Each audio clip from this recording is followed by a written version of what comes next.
Resistive, जिसको आपने पिछले वीडियो लेक्चर में देख लिया।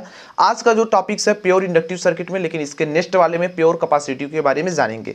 तो चलिए बिना किसी देरी के आज का अपना लेक्चर स्टार्ट करते हैं। तो शुद्ध प्रेरक परिपथ, ध्यान देना इसमें आपको क्या मिलेंगे। इसको गाइस भी तीन तरीके से शो किया जा सकता है। तीन तरीका, पहला ये है कि इसको सर्किट के मदद से, वेव फॉर्म के मदद से एंड फेजर डायग्राम के मदद से गाइस इसको शो किया जा सकता है। मैं बता दूं यहाँ पे ध्यान से समझना, बहुत कठिन नहीं, बहुत ईजी होने वाला है। गाइस यहाँ पे क्या दिख रहा है कि जो प्योर इंडक्टिव सर्किट है इसका जो सर्किट डायग्राम है क्या दिखाएगा, यहाँ पे एसी का सिंबल दिखाया गया है और यहाँ पे वोल्टेज का इक्वेशन लिखा गया Vm sin ओमेगा t हो जाएगा। आपको पता है कि अगर भाई हमारा एक सोर्स है एसी हो चाहे डीसी, उससे नहीं मतलब उसमें से करंट फ्लो होगी, तो गाइस करंट यहां से जाएगी, ये इंडक्टर लगा हुआ है, इंडक्टर लगाएंगे तभी हमारा गाइस ये क्या बनेगा, प्योर इंडक्टिव सर्किट बनेगा। और ध्यान देना कोई चीज प्योर नहीं होता, बट यहाँ पे प्योर हम लोग मान करके एनालिसिस करेंगे और इक्वेशन क्या आएगा उसको हम लोग प्राप्त करेंगे। E is equal to minus L di/dt हो जाएगा। आपको पता इंड्यूस्ड ईएमएफ हो जाएगा, इंडक्टर को यल से शो करते हैं, करंट आपकी यहां चली आएगी। अब हम इसके वेव डायग्राम पर थोड़ा सा आपको बेसिक सा बताते हैं, बेसिक नहीं एडवांस में समझ लो, ठीक है गाइस। यहां पर क्या किया गया है कि आप देख सकते हैं कि एक्स एक्सिस पर ओमेगा टी को एंड वाई एक्सिस पे वोल्टेज को दिखाया गया है। यहाँ पे आपको ये दिख रहा है कि वोल्टेज या करंट दोनों हो सकते हैं, ठीक है, वोल्टेज करंट दोनों है तो दोनों को मान लो। गाइस यहाँ पे दिखाया गया इसको जो ओरिजिन है, ठीक है, मूल बिंदु है, यहाँ से क्या किया जा रहा है कि वोल्टेज का इक्वेशन दिखा दिया जा रहा है, क्योंकि वोल्टेज एक स्थिर रहेगा, करंट अपनी 90 डिग्री लीड लैग में रहेगी। तो इसमें जो करंट होती है वो क्या होती है, लैग में होती है, लीड नहीं लैग करती है इंडक्टिव में, इसका याद रहे। तो यहाँ से क्या हुआ, करंट इस तरीके मतलब वोल्टेज इस तरीके से चलेगा अपने फेज में, जबकि करंट क्या होगी यहां से मतलब इधर कहीं से स्टार्ट होती हुई आएगी और यहां तक, यहां से स्टार्ट होना, देख रहे हो ना, ये पहले स्टार्ट हुए बाद में स्टार्ट हुए भाई, ठीक है। यहां से यहां देखो ये जीरो थी लेकिन यहां निगेटिव में चल रहे थे, लेकिन यहां देख रहे हो ना क्या हो रहा है, यहां से स्टार्ट हो रहे हैं, तो कितना फाई मतलब π/2 डिग्री, मतलब इसके हाफ से, ध्यान देना ऐसा जब बना लोगे तो इसके बीच से ले जाना, ताकि क्योंकि ये 90 डिग्री यानी 90 डिग्री क्या करता है, लैग करता है, तो वो दिख सके। तो ये क्या हो जाएगा, आई का देखो इक्वेशन है जो डॉट फॉर्म में दिख रहा है, आई का इक्वेशन है Im sin omega t minus π/2, ठीक है, समझ में आया। आगे बढ़ते हैं, अब इसके बारे में कैसे लिखना है वो चीज गाइस समझ लीजिए, ठीक है। यहां पे आपको बताया जा रहा है कि शुद्ध प्रेरक परिपथ यानी प्योर इंडक्टिव सर्किट एक ऐसा सर्किट होता है जिसमें ओनली प्रेरकत्व यानी इंडक्टेंस का गुण होता है, कामा प्रतिरोध और धारिता का गुण नहीं होता है। जिस तरीके से गाइस आपने रेजिस्टेंस वाले में पढ़ा था कि इस मतलब प्योर रेजिस्टेंस सर्किट में ओनली रेजिस्टेंस का गुण होता है, कैपेसिटेंस एंड इंडक्टेंस का नहीं होता, ठीक उसी प्रकार से हम आ गए इंडक्टेंस वाले में, इंडक्टिव सर्किट में। तो इसमें हम बोल देंगे कि भाई इसमें केवल प्रेरकत्व का गुण होता है, रेजिस्टेंस एंड कैपेसिटेंस, प्रतिरोध एंड धारिता का गुण इसमें नहीं होता है। अब कैसे यहाँ पे समझेंगे गाइस, यहाँ पे क्या करेंगे, एक नर्म लोहे की छड़ पर, एक हम नर्म लोहे की छड़ पर विद्युत रोधी, ध्यान देना विद्युत रोधी मतलब इंसुलेटेड जो कॉपर वायर होती है जिससे मोटर वगैरह की वाइंडिंग करते हैं, उस तार को लेकर के पतले नर्म लोहे की छड़ पर तांबे की मोटी तार लपेट करके एक प्रेरक कुंडली बनाई जा सकती है। आप घर पे भी बना के प्रैक्टिस कर सकते हैं। जब एक शुद्ध कुंडली पर यानी प्योर क्वाइल्स पर, ठीक है, प्योर इंडक्टर पर एसी सप्लाई अप्लाई करते हैं, की जाती है, तो प्रत्यावर्ती धारा के कारण मतलब एसी करंट के कारण कुंडली में एक स्वप्रेरित विद्युत वाहक बल मतलब सेल्फ इंड्यूस्ड ईएमएफ उत्पन्न होने लगता है, ठीक है। सेल्फ इंड्यूस्ड ईएमएफ क्या होने लगता है, प्रोड्यूस होने लगता है। इसका मान कितना होता है गाइस, E, ध्यान देना E is equal to minus L di/dt के बराबर होता है। जो यहाँ पे स्वप्रेरित यानी सेल्फ इंडक्टेंस ईएमएफ होगा उसका मान कितना होगा गाइस, इसका मान माइनस यल di/dt के बराबर होता है। जहां यल जो आपका कैपिटल यल दिख रहा है, यह गाइस कुंडली का क्या स्वप्रेरकत्व गुणांक है, ठीक है ना, स्वप्रेरक यानी सेल्फ इंडक्टेंस कोफिशिएंट है, ठीक है। यदि आरोपित वोल्टेज यानी अप्लाई किया गया वोल्टेज का मान Vm sin ओमेगा t है और इसको इक्वेशन 1 मानना है, ध्यान देना यहाँ साइड में लिखा गया है, हो तो guys V is equal to जो कैपिटल V होगा वो माइनस ई के बराबर हो जाएगा। अब V इज इक्वल टू देखो माइनस ई ऑलरेडी आया था, लेकिन हम E इज इक्वल टू क्या जानते हैं, हम यही जानते हैं भाई माइनस यल di/dt होता है, ठीक है, करंट परिवर्तन की दर, ठीक है, करंट परिवर्तन की दर, और यहां से माइनस माइनस प्लस हो जाएगा। अब यहां पे देखिए अगर हम di को एक तरफ रखें और बाकी सबको एक तरफ रखें तो क्या मैं इसको ये नहीं लिख सकता, di is equal to V/L dt, बिल्कुल लिख सकता हूं। ठीक है। अब देखो नेक्स्ट लेवल पे हम गाइस बढ़ते हैं। तो जो यहाँ पे आपको भी दिख रहा था, ये जो आपको स्मॉल भी दिख रहा था ना, इसकी हम वैल्यू रख देते हैं। क्या होगा? भी हम साइन ओमेगा टी हो जाएगा भाई। और जो बाकी का बचा हुआ है सब कुछ वैसे के वैसे पड़ा रहेगा, नो चेंजिंग कहीं जगह। अब हम लोग बात करते हैं कि जो हमारी करंट है, जो हमारी करंट है उसका एंटरटेनियस वैल्यू निकालेंगे, यानी तात्क्षणिक मान निकालेंगे।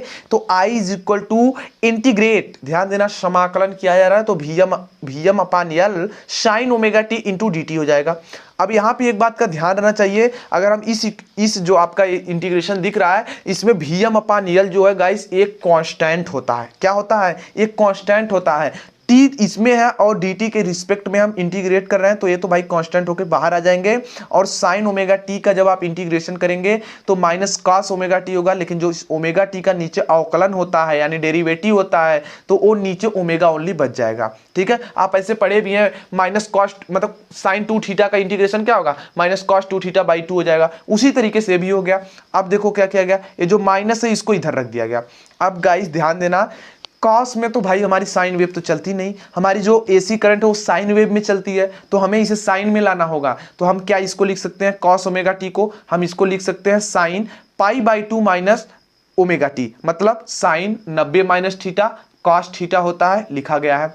देख सकते हो गाइस कि I is equal to V M upon omega L, V M upon omega, देखो एल पहले से था, ओमेगा यहां से आ गया, तो V M upon omega L इस तरीके हो जाएगा। तो V M upon omega sine omega T minus pi by 2। अब आप कहेंगे भाई माइनस किधर खो गया? तो ध्यान देना, यहां से हमने क्या किया, आपने एक पहले फार्मूला पढ़ रखा है गाइस, कि मैं इधर देखो साइड में बता देता हूं, sine minus theta is equal to कितना होता है? माइनस साइन थीटा होता है। होता है कि नहीं होता है? बिल्कुल होता है भाई। तो इसके वजह से यहां पर क्या हो गया, इसके कारण से रीजन से यहां पे पॉजिटिव चीज आ गई है। अब हम लोग थोड़ा सा आगे डिस्कस करते हैं। तो चूंकि ध्यान देना, sign omega T minus pi by 2, अगर हम इसकी वैल्यू 1 करेंगे यानी 1 रखेंगे, तभी हमारी करंट का मान मैक्सिमम हो सकता, अन्यथा नहीं हो सकता। क्योंकि गाइस जो आपकी साइन की जो वैल्यू चलती है वो 0 से 1 के यानी 0 से 90 तक ही चलती है, उसके बाद तो कम होने लगती है। तो मतलब 0 से 1, तो 1 रखेंगे तभी मैक्सिमम आएगा। तो 1 वैल्यू अगर हम मान के रखते हैं तो I M is equal to V M upon omega L हो जाएगा। होगा कि नहीं होगा? बिल्कुल होगा, इसलिए इतना हो जाएगा। अब हम लोग बात कर लेते हैं समीकरण ए में। ठीक है, समीकरण ए में आई एम का मान रखने पर, कहने का मतलब यार समीकरण ए जो था, समीकरण ए देखो यही है, इसको समीकरण ए माना गया है और इसको समीकरण 1 माना गया है। ठीक है, तो इसमें किसकी वैल्यू हम रखेंगे? इसमें हम इस वाली की वैल्यू रखने पर, मतलब आई को जहाँ V M upon omega L था उसको हम आई एम लिखेंगे। तो गाइस हम कह सकते हैं कि I is equal to I M sine omega T minus pi by 2 हो जाएगा, मतलब पाई बाई 2 हो जाएगा। और देख सकते हो कि ये किसको दिखा रहा है? आपके लैगिंग को दिखा रहा है, इक्वेशन 2 हो जाएगा। अब गाइस हमने यहां पर ये किया कि समीकरण 1 व 2 की, समीकरण 1 ये 2 ये है और एक पहले आया था, एक कौन था भाई? था ए वाला, जो समीकरण था ए वाला। तो इसकी हमने क्या किया? दोनों से तुलना कर लिया। जब हमने तुलना किया मतलब कंपैरिजन किया, तो हमें यह पता चला कि शुद्ध प्रेरक परिपथ में जो धारा होती है, जो हमारी करंट होती है, वो सदैव वोल्टेज से पाई बाई 2, ठीक है, वह क्या करती है? वोल्टेज से पाई बाई 2 रेडियन पश्चगामी मतलब कि लैगिंग होती है।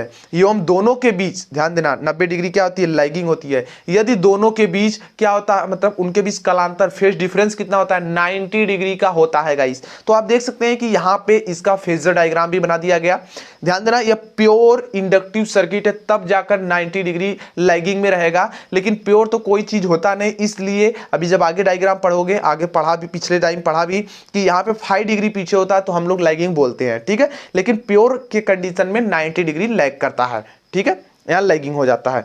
अब देखिए यहाँ पे 90 डिग्री, तो यहाँ पे वोल्टेज आपका सही रहेगा, मतलब इस तरीके से, और यहाँ पे 90 डिग्री आपकी जो करंट है वो लैगिंग में रहेगी, तो आई हो जाएगा। तो आई की वैल्यू दिखाया गया, तो V is equal to omega L 90 degree. अब गाइस हम इसमें जो हमारी प्योर इंडक्टिव सर्किट्स है, इसमें हम क्या करेंगे, जो मतलब मेरी पावर जो है भाई, जो पावर है उसकी हम वैल्यू को प्राप्त करेंगे। कौन कौन सी पावर होती है आइए देखते हैं। जैसे P इक्वल टू वी आई हो जाएगा, V की वैल्यू पता है, I की वैल्यू पता है, तो दोनों का मान नहीं रख सकते? बिल्कुल रख सकते हैं भाई, और यहाँ रख भी किया गया। तो देख सकते हो V M I M sine omega T into इतने की वैल्यू को क्या हम नहीं लिख सकते? कॉस 2 ओमेगा 2, मतलब कॉस ओमेगा टी, यहाँ 2 नहीं रहेगा, ओमेगा टी रहेगा गाइस। तो यहाँ ध्यान देना है आप कि इसको कैसे बदला गया। तो आपको यार पता है कि साइन 90 माइनस थीटा कितना होता है, कॉस थीटा होता है। लेकिन आपको ये भी पता होना चाहिए कि कॉस जो होता है वो माइनस को खत्म कर देता है, मतलब क्या, खा जाता है, एक प्रकार से कह सकते हो, खत्म कर देता है कॉस माइनस को। कॉस और सेक ऐसे ही दो चीज हैं जो माइनस को अपने आगे अगर उसके माइनस लगा तो उसको प्लस भी लिख सकते हो, ठीक है। तो क्या हम इसको लिख सकते हैं गाइस, इसको हम देखो यहां से हमने इसको चेंज किया, कैसे चेंज किया, हमने इसमें 2 से गुणा और 2 से भाग किया, तो यह बन गया 2 sin a cos b, मतलब 2 sin a cos b, तो साइन 2 ओमेगा टी, ठीक है, 2 ओमेगा टी का यहाँ पे हमारी फार्मूले बन गए और बाई में 2 हो गया, इस तरीके से देख सकते हो, जो आपका 2 बचा था।